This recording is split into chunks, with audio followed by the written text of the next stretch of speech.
Muy buenos días a todos los amigos de Hoja de Ruta Radio, bienvenidos a Otras Voces.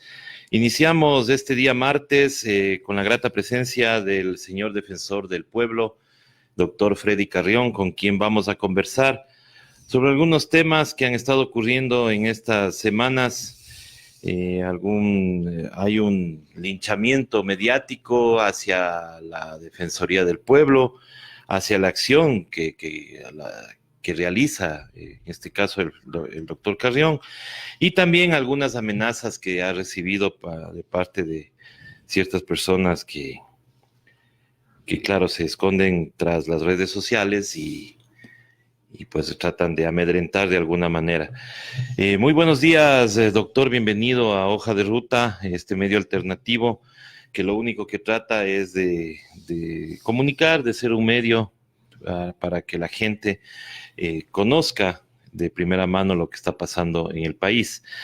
¿Qué ha pasado con su gestión, que ha sido tan cuestionada en este último tiempo? Nosotros veíamos con agrado de que en las revueltas de octubre había al menos una institución que estaba haciendo, en este caso, su trabajo de velar por los derechos humanos. Muy buenos días, doctor. Buenos días, César. Muchas gracias por la invitación. Miren, el problema que se ha estado presentando últimamente es eso, o sea, cuestionar a la labor que hicimos como Defensoría del Pueblo en el mes de octubre, en los 11 días que duró la protesta.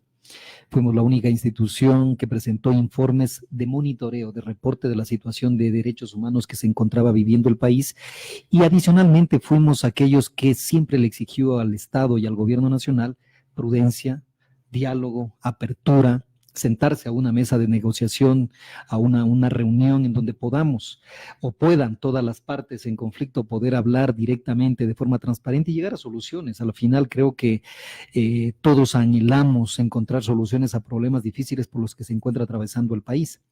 Lamentablemente ese diálogo tuvo que llegar luego de 11 días de protestas en donde hubieron una serie de personas o bastantes personas que resultaron heridas de las protestas, un sinnúmero de personas que fueron aprehendidas y de forma ilegal y arbitraria, y obviamente las personas fallecidas. Lo que nos ha llamado la atención de todo este proceso de, yo diría, de cuestionamiento, de linchamiento mediático contra la Institución Nacional de Derechos Humanos, es que a raíz del informe de la Comisión Interamericana de Derechos Humanos, que llega y establece que ha habido una medida de uso excesivo de la fuerza, que el gobierno nacional utilizó la fuerza de una manera desmedida, desproporcionada, hasta Naciones Unidas llega y cataloga que fue innecesaria. A partir de ahí, como que fuimos identificados como que si la Defensoría del Pueblo fuera el causante de dicho informe de la Comisión de la Interamericana de Derechos Humanos, lo que nos resultaba un poquito, por lo menos decirlo, una falta de respeto para un organismo tan técnico y como es la Comisión Interamericana, que tiene obviamente sus propios protocolos de seguridad, de investigación, y que obviamente ha sacado este informe fruto de una serie de entrevistas, cerca de 430, si no estoy mal, audiencias, 380 han recogido de testimonios de personas, de autoridades públicas, policías, militares, gremios de la producción, cámaras de comercio, también los manifestantes, organizaciones y movimientos sociales, en fin.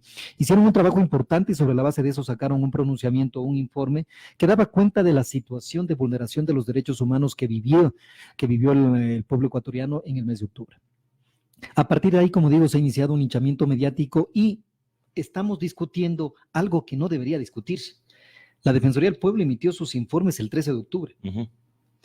Y después de 4 meses seguimos discutiendo, oiga, ¿cuántos muertos, con el perdón y las debidas disculpas a los deudos y a las familiares de las personas fallecidas, cuántos muertos existen? Cuando lo que tendríamos que haber determinado ya después de 4 meses es las investigaciones, a dónde nos ha llegado, efectivamente si son 11, la Comisión Interamericana habla de 2 más, es decir, de 13, las causas por las que fallecieron, pero ya debido a una investigación, no solamente un informe periodístico que diga, vea, ¿saben qué? Yo descubrí que definitivamente ninguna persona murió por causas violentas, sino todas por causas naturales o por causas accidentales. Eso no puede ser. La determinación del fallecimiento de una persona no puede quedar a un informe periodístico, por más importante que éste sea. Tiene que ser fruto de una investigación seria de las instituciones públicas, que para eso están. Y eso es lo lamentable, que seguimos discutiendo sobre un informe del 13 de octubre, que fue un informe de monitoreo de la Defensoría del Pueblo, que exigía de parte del Estado la debida investigación y que aún no se ha realizado esa investigación, aún no tenemos resultados, y que sobre la base de eso creo que llama la atención de que sigamos hablando de eso cuando deberíamos estar discutiendo, por ejemplo, cómo le vamos a dar la asistencia a las múltiples personas que fueron heridas. ¿Cuáles son las reparaciones? ¿No? ¿Cuál va a ser la reparación para las personas que sufrieron aprehensiones, que sufrieron golpes durante esos días? Es decir, deberíamos estar mucho más en la tarea de reparar material e inmaterialmente a aquellas víctimas de violaciones a los derechos humanos, de determinar las responsabilidades, porque lo peor que nos puede pasar como país es que un manto de impunidad cubra todo este proceso de las protestas del mes de octubre. Así es, la Defensoría del Pueblo no determina las causas de las muertes, simplemente informa cuántos hubieron en ese contexto. Eso es lo correcto. Es que es básico. Nosotros, imagínense, en 11 días, ¿cómo podríamos llegar a aventurarnos a decir, vea, tal persona murió por X causa? Es imposible, porque eso sí creemos que tiene que actuar la institucionalidad pública, es decir, nosotros reportamos a través de los testimonios de las víctimas, a través de medios de comunicación, inclusive los medios de comunicación alternativos fueron claves, porque tuvieron información registrada en esos momentos, videos, audios, imágenes que nos servían para también documentar aquellas denuncias que se presentaban sobre personas fallecidas, personas que habían resultado heridas, las aprehensiones, a través también inclusive de las propias constataciones físicas que nosotros realizamos, visitas in situ a la unidad de flagrancias, a la morgue, a los centros de detención. Nos desplegamos como Institución Nacional de Derechos Humanos en las 24 provincias y obviamente actuamos con mayor contundencia en aquellas donde el conflicto era más grave. Sobre la base de eso presentamos un reporte. Dijimos, esto tenemos como reportes de aquellas personas que fallecieron, sin dar causas, porque eso ya es una tarea, como digo, de las propias autoridades públicas, pero no se ha avanzado mucho y creo que eso es lo que le estamos debiendo al país, determinar las causas a través de los organismos competentes que nos permitan tener la verdad, porque creo que en este punto lo fundamental es la verdad para luego entrar en los procesos de responsabilidad y de justicia reparativa.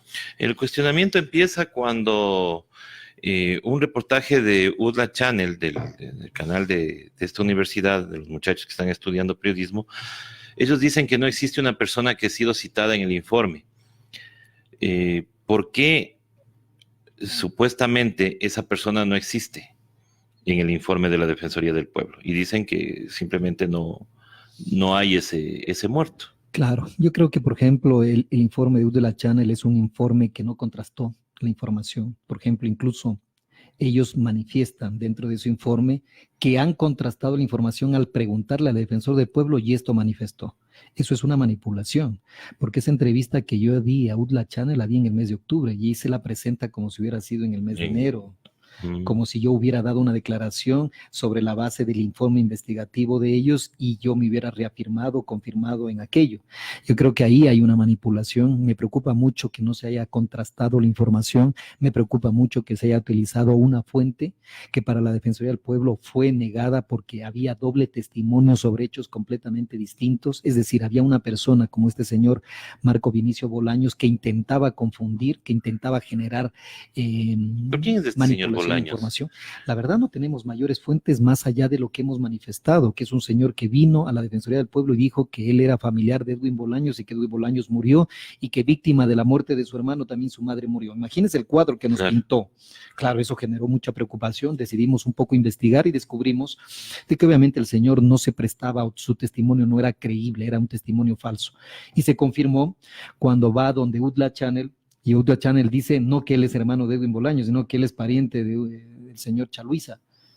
Es decir, tratando de confundir y generando testimonios falsos, y luego nos enteramos que obviamente él tiene procesos penales por estafa, que ha sido sentenciado por estafa, y que obviamente esa es la pregunta que nosotros nos hemos hecho. ¿Por qué? ¿Por qué quiere mentir? ¿Por qué ha mentido? ¿Por qué quiere confundir? ¿Por qué quiere generar o presentar a personas que no han fallecido, personas inexistentes? ¿Por qué confunde e intentó confundir a la Defensoría del Pueblo? Afortunadamente nosotros no presentamos como fallecido a Edwin Bolaños cuando él lo vino y lo denunció como tal.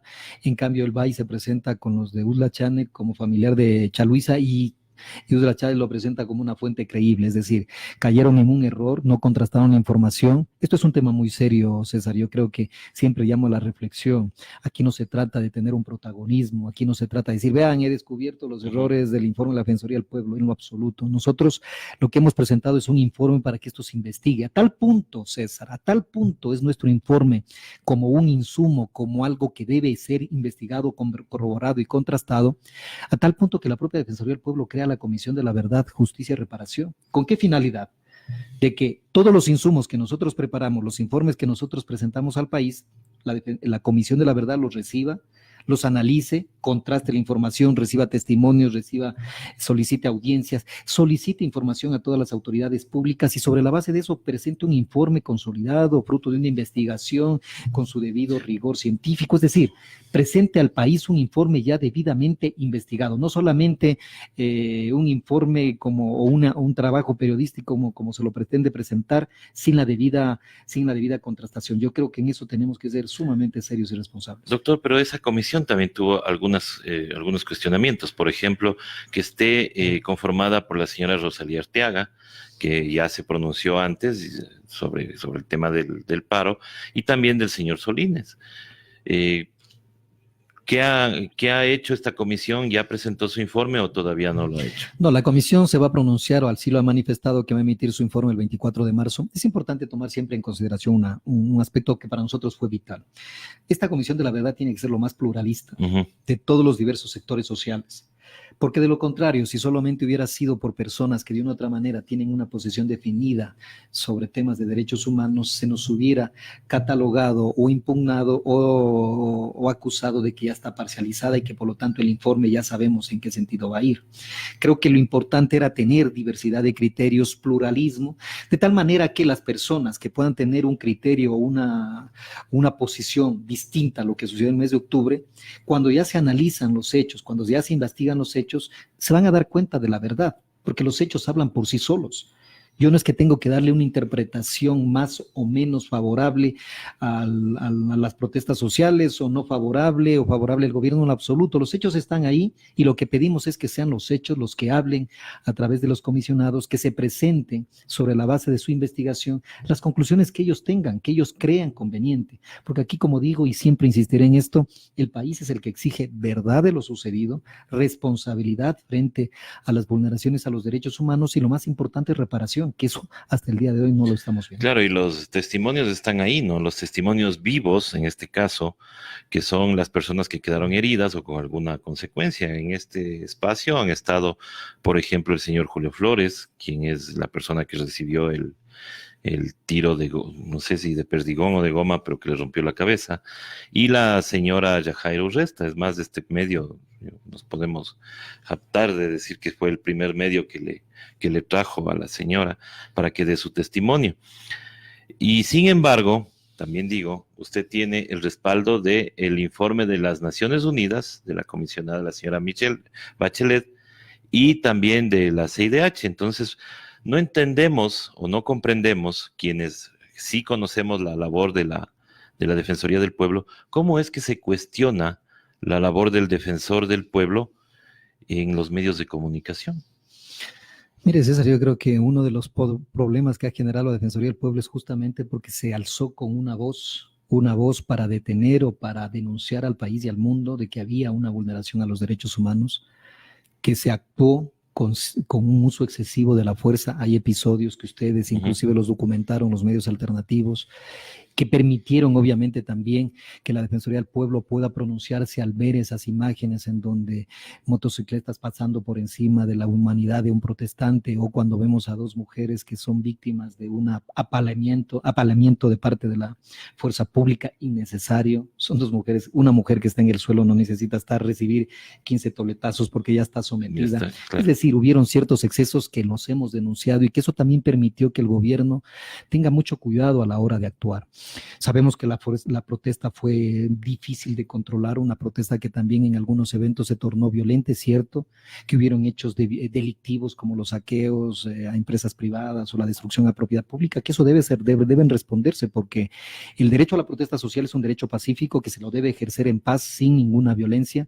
Cuando una persona actúa con violencia, por supuesto, tiene que saber que se somete también a lo que diga la ley respecto a las sanciones o a las infracciones que se cometan. Es decir, yo creo que aquí lo que el país exige es esa transparencia, esa verdad en todos los niveles.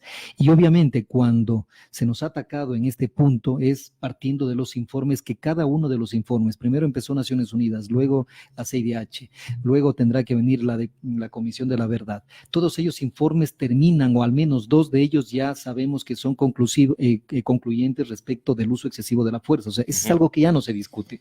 Si ya no se discute, creo que es necesidad de que el Estado, el gobierno nacional, asuma la responsabilidad de haber usado excesivamente la fuerza. Sí, en ciertos episodios, tampoco podemos decir que fue en todas las actuaciones de la Policía Nacional, pero en los episodios que hemos documentado, en donde hemos denunciado que hubo un uso excesivo de la fuerza, el gobierno nacional tiene que asumir la responsabilidad de aquello y entrar en los procesos de determinar responsabilidades, de asumir las reparaciones de vida.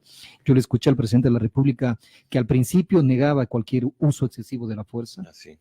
Últimamente digo, bueno, hay que investigar, si hay uno o dos casos, pues que se investigue. No es uno solo caso, dos casos, tiene que investigarse absolutamente todo, determinar la muerte violenta. Para CIDH determinó que de las 11 personas que en un inicio fueron reportadas como fallecidas, 8 tuvieron como consecuencia una acción violenta, es decir, murieron de manera violenta, no por causas naturales, como había afirmado el presidente de la República, que con todo respeto, pero no puede afirmar de que las personas que fallecieron en el mes de octubre fueron por causas naturales. Eso no es así. En ese punto creo que el presidente está mal informado y debería un poco revisar los informes tanto de Naciones Unidas, de CIDH y obviamente de la propia Defensoría del Pueblo, en que damos cuenta de estos hechos de violencia y sobre todo de vulneraciones a los derechos. Y es importante que empecemos a trabajar como país, porque de lo contrario, César, si no actuamos con responsabilidad, con transparencia, con verdad, pero también con justicia, esto se va a volver a reeditar y con mayor contundencia y con mayor violencia, y eso es lo que se trata de evitar, de que en las siguientes protestas del caso de Aberla, el Estado actúe apegado a derecho, que se permite ejercer la protesta social con garantías, que obviamente no se le ejerce con violencia, y que obviamente podamos vivir un Estado en donde los derechos de los ciudadanos se respeten y se garanticen. Así es, doctor. Ahora, pero esto también le acarreó a usted algunas amenazas, y tengo entendido que usted en esta última semana recibió amenazas en su domicilio. ¿Es cierto esto, doctor?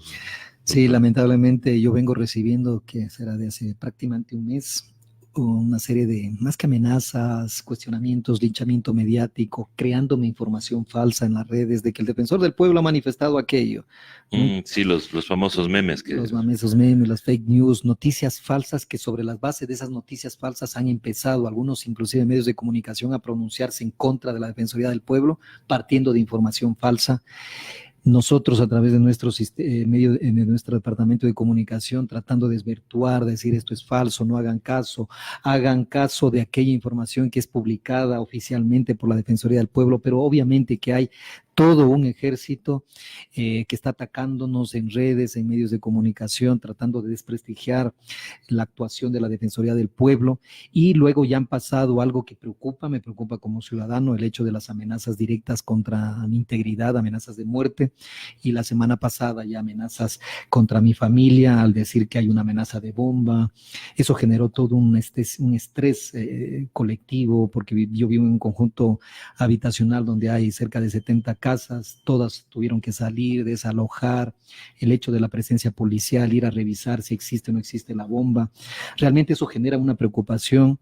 Esperemos que obviamente se quede en la simple amenaza, pero mi preocupación mayor es que sin ningún tipo de seguridad uno se encuentra a merced de que le pase cualquier tipo de atentado y que obviamente sería muy lamentable para mí, para mi familia, que me preocupa muchísimo, pero para el país en general, de que el Estado, que tiene la obligación de brindar seguridad a los ciudadanos, mucho más a una institución que viene cumpliendo con su papel. Nosotros no tenemos en este punto, como se nos ha querido indulgar, que tengamos un sesgo político. Los derechos no tienen sesgo político. Los derechos son de las personas. Ni derecho político, ni nacionalidad. Ni nacionalidad, ni credo, ni religión, ni orientación política. Yo defiendo a la persona, al ser humano, independientemente si es blanco, negro, cholo, montubio, si es nacional o extranjero, si es político, en activo, lo que sea. Defendemos a las personas y ese es nuestro papel. Estamos cumpliendo con nuestro papel y creo que del Estado yo exijo las seguridades, tanto a la institución, a los funcionarios que estamos trabajando en la Defensoría del Pueblo, como a nivel individual, a mí y a mi familia. Doctor, le voy a hacer una pregunta que ayer nos sorprendió que un asambleísta nos diga que la Constitución es una Constitución extremadamente garantista y que debería ser cambiada. ¿Qué piensa usted? Bajo ningún punto de vista. Bajo ningún punto de vista. La Constitución es una Constitución inclusive que se ha convertido en modelo de lo que debe significar el desarrollo de los derechos de las personas, cómo se los debe proteger. No se entendería ningún Estado, ninguna sociedad, ningún país si no pone en centro de la atención al ser humano y no solo a él, sino también a la naturaleza. A veces la naturaleza la estamos viendo como el medio ambiente que nos permite como seres humanos desarrollarnos, pero no como sujeto de derechos. La naturaleza es sujeto de derechos. De lo contrario, nosotros estaríamos minando nuestra propia subsistencia. Nuestra Constitución en eso es una Constitución sí garantista, pero que no puede tener una tendencia contraria al decir, como somos demasiado protectores de los derechos humanos, a ver si empezamos a limitarlos en lo absoluto. La tendencia, la doctrina, todo lo que los instrumentos internacionales de derechos humanos siempre van hacia más reconocimientos, hacia más garantía, hacia más tutelas de los derechos de las personas. Los derechos. Exactamente, son progresivos. El empezarlo a limitar, a bajarse, a ver este derecho como que no me conviene mucho, bajémonos en función de una teoría del Estado, en función de una teoría de seguridad del Estado, es tener una tendencia regresiva y eso indudablemente no es admitido a nivel nacional e internacional. Doctor, y asimismo hay una supuesta investigación que habla de que usted estaría involucrado en ciertos temas de venta de puestos en la Defensoría del Pueblo. ¿Qué hay de cierto en eso, doctor? Lamentablemente son denuncias que lo único que quieren, como le decía en un inicio, también desprestigiar. Yo creo que la institución tiene como su valor, su más grande patrimonio, la credibilidad. Ejercemos una magistratura ética y la mejor forma de eliminar, de restringir o de desestabilizar el trabajo de la Defensoría del Pueblo es afectar a la credibilidad, al valor moral, a la reputación. Yo he sido muy claro en eso. Y yo soy el que he presentado cualquier tipo de denuncia, que hemos alertado inclusive a la propia ciudadanía de que la institución no vende, no se presta para eso, absolutamente, jamás lo haré. No lo he hecho en mi vida, mucho menos lo voy a hacer en este cargo. Y ante la autoridad competente, que es la propia Fiscalía, hemos presentado todas las denuncias, las hemos denunciado a aquellas personas que se están prestando para aquello, porque no vamos a permitir que manchen el honor, que manchen la reputación, que manchen esta magistratura ética de la Defensoría del Pueblo por intereses políticos, por protagonismo. Jamás lo vamos a permitir. Y está la autoridad. Hemos recurrido a la propia Fiscalía y hemos alertado a la ciudadanía. Y es la Fiscalía la que tendrá que investigar y llegar a determinar. Pero lo peor que puede pasar es cuando empecemos a lanzar lodo a las instituciones, a las personas, con denuncias que de una u otra manera tienen un sesgo, y de esa manera afectar la credibilidad. Lo que quieren es simple y llanamente afectar la credibilidad, el valor reputacional de la institución y con eso obviamente que la Institución Nacional de Derechos Humanos sea un actor menos en los conflictos, en los difíciles momentos que está atravesando el país y de esa manera hacernos de un lado. Pero no lo van a lograr, seguiremos aquí al pie del cañón, como lo dicen, dando batalla, dando guerra en protección de los derechos humanos. Esa es nuestra obligación, me designaron para aquello y lo seguiré haciendo hasta el último día de mi mandato. ¿Cuánto tiempo le falta a usted para su periodo, doctor? Bueno, estamos en los 10 meses, nos faltan 4 años, 2 meses más. seguiremos en esta tarea. Es una tarea muy difícil. Yo no pensé que la tarea del defensor del pueblo se esté convirtiendo en un cargo de alto riesgo. La verdad es Si que usted tendría la oportunidad de regresar el tiempo y presentarse al concurso, ¿lo haría? lo haría. No, no, eso sí, indiscutiblemente lo volvería a hacer. Lo volvería a hacer. Pero, claro, con un poco más de cuidado, porque habernos lanzado como aquella voz de que denuncia las violaciones a los derechos humanos contra el poder, cualquiera que este sea, cualquier gobierno. Yo lo volvería a hacer con este o con el anterior gobierno, porque esa es mi función. Porque defender solamente el puesto o defender el cargo no va conmigo. O sea, si el día de mañana yo tengo que irme por esta actividad que estoy haciendo, me iré. O sea, a la final, esto siempre es pasajero, este transitorio, pero creo que es importante siempre dejar un camino trazado, y la mejor forma de dejar ese camino trazado es haber estado a las alturas de los acontecimientos defendiendo los derechos, porque esa es nuestra función. Así que nos mantendremos en eso. Le quiero agradecer, doctor, por haber venido a Hoja de Ruta. Realmente es muy esclarecedor su criterio, y obviamente tenemos que entender, y la ciudadanía debe entender la función que tiene la Defensoría del Pueblo. Es una institución garantista de derechos humanos, obviamente sin ideología política, ni tampoco va a acusar por nacionalidad o por discriminar por algo. Sí nos preocupa el hecho de que el poder hoy quiera descalificarlo, porque como le digo, para nosotros que estuvimos en las calles cubriendo lo que pasó y veíamos lo que pasó, al menos una institución se estaba preocupando por la gente. Y por eso mi felicitación y asimismo el respaldo de este medio hacia su gestión. Muchas gracias. Siempre, como digo, lo único que queremos es que se diga la verdad y que se llegue hasta las últimas consecuencias, aunque usted sabe que esas palabras de las últimas consecuencias ya como que cae mal a veces, ¿no? Porque siempre se dice lo mismo y nunca se llega. Sí, Pero sí, a veces pasa eso. que se investigue y que más que todo se respete ahora sí, pues a la CIDH. Antes todo el mundo iba casi a diario a quejarse en la CIDH, ahora ya no le creen a la CIDH, solo porque salió un informe. Mi solidaridad también personal con usted y con toda su familia, y nuevamente muchísimas gracias. A usted, César, muchas gracias. Gracias a todos ustedes por haberse conectado a Hoja de Ruta. Nosotros ya estaremos regresando con más entrevistas en otras voces. Hasta pronto.